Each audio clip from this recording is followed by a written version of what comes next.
देखिए, अगर आप एक दिन लेते हैं संडे, और फॉर एग्जांपल संडे को किसी को भी डेंगू का बुखार होता है, तो संडे में अगर आप 6 दिन ऐड करें तो कौन सा दिन बन जाएगा? सैटरडे।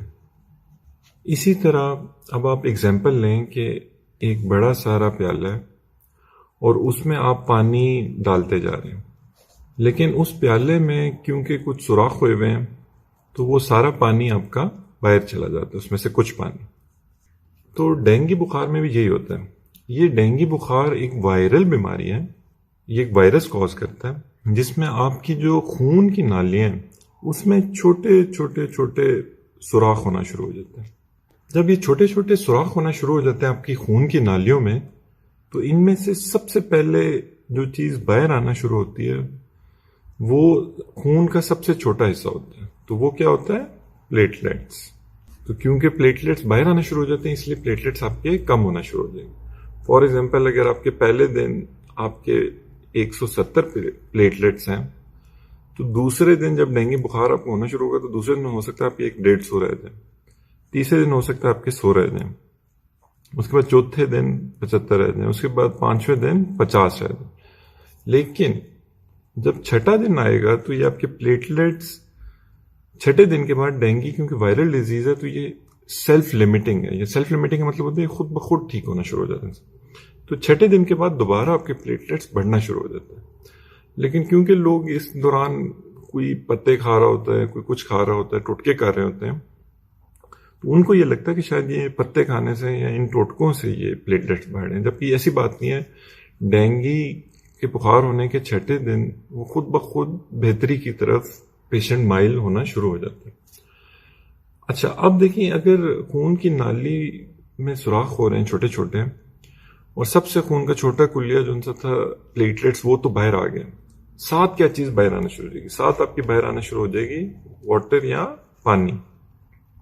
अब लोग क्या करते हैं कि लोग अपना तमाम फोकस रख देते हैं प्लेटलेट्स पे, जबकि असल जो आपका फोकस होना चाहिए वो होना चाहिए वाटर पे, क्योंकि ये सबसे डेंजरस चीज है। देखिए, अगर आपके प्लेटलेट्स खून में कम हो भी जाए ना, तो इससे कोई फर्क इस तरह नहीं पड़ रहा होगा कि आपके जिस्म पूरे में कहीं पे भी खून नहीं निकल रहा, तो ये इनकी कमी आपको कोई किसी तरह तंग नहीं करेगी।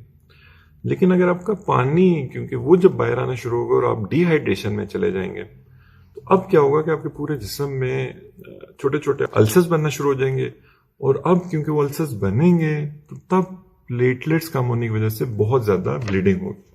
अब इसके बाद जो अगला चीज जो हमें समझनी चाहिए इसमें, वो ये है कि देखिए, अगर एक खून की नाली है और उसमें से प्लेटलेट्स बाहर आ रहे हैं और पानी बाहर आ रहा है, तो इसको हम किस तरह मॉनिटर करेंगे? प्लेटलेट्स का तो आपको पता है कि आप सिंपल उसमें ब्लड सीपी करा लेंगे, लेकिन जो आपका पानी बाहर आ रहा है इसको आप किस तरह मॉनिटर करेंगे? इसमें सबसे पहले आप उसका ब्लड प्रेशर देखते रहेंगे पेशेंट का, कि वो तो नहीं, उसमें तो नहीं फ्लक्चुएशंस आ रही, वो एक स्टेट ऑफ शॉक में तो नहीं जा रहा। फिर आप साइंस ऑफ डिहाइड्रेशन देखेंगे पेशेंट पे, कि पेशेंट किसी तरह भी साइंस ऑफ डिहाइड्रेशन में तो नहीं जा रहा। इसमें one of the biggest science is urination, कि अगर पेशेंट पेशाब करता रह रहा है तो तब इसका मतलब है कि पेशेंट की बॉडी ठीक है, वो अभी तक उस तरह डिहाइड्रेट नहीं हुई। डेंजर साइन तब होगा कि अगर उसकी यूरिनेशन उसको आना बंद हो जाए, या उसका कलर जो सा है वो बहुत डार्क हो जाए, और ख़ास तौर पे अगर वो बंद हो जाए तो ये एक बहुत बड़ा डेंजर साइन होगा। फिर हम पल्स प्रेशर को भी देखते हैं, ये भी अगर डिहाइड्रेशन में पेशेंट जा रहा होगा तो ये भी उसकी ख़राब होना शुरू हो जाएगी। साथ साथ हम वाटर को, कि वो जो बाहर एस्केप कर रही है उसको देखने के लिए कि वो किन किन कंपार्टमेंट्स में जा रही है, तो हम अल्ट्रासाउंड भी उस पेशेंट के कराते जाएंगे।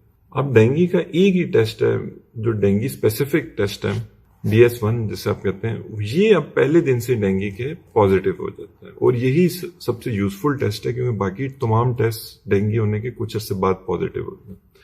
अब आपने करना क्या है? देखिए, अब आपने घबराना इसमें इस तरह नहीं है कि आप सिंपली आप फोकस करेंगे आप पेशेंट को किस तरह मैक्सिमम रिहाइड्रेट कर सकते हैं, और किस तरह आप उसको डिहाइड्रेट होने से बचा सकते हैं। ये आपका सबसे इंपॉर्टेंट पॉइंट है, क्योंकि अगर आप उसको डिहाइड्रेट नहीं होने देंगे तो उसको अल्सर नहीं बनेंगे, अल्सर नहीं बनेंगे तो उसके ब्लीडिंग पॉइंट्स नहीं होना शुरू हो जाएंगे, और अगर उसकी ब्लीडिंग नहीं शुरू हो जाएगी पूरे बॉडी में, तब ये जो प्लेटलेट्स कम हो भी रहे हैं इससे कुछ मसला नहीं होगा। तो ये एक बिल्कुल बेसिक कॉन्सेप्ट है कि डेंगू क्यों होता है और क्यों। और फिर आप ये भी देखें कि ये छठे दिन आपके डेंगू बुखार खुद ब खुद, जब आपको हुआ उसके छठे दिन ये खुद ब खुद ये बेहतरी की तरफ पेशेंट आपका होना शुरू हो जाएगा। तो इसकी कोई ख़ास ट्रीटमेंट नहीं है, कोई वैक्सीन नहीं है, कोई ऐसी दवाई नहीं है जो डेंगू के खिलाफ काम करे। हमने बस सिर्फ पेशेंट का जो वाटर लेवल है, जो उसकी हाइड्रेशन लेवल है, उसको मॉनिटर करते रहना है कि वो उसका कंप्लीटली ठीक रहे।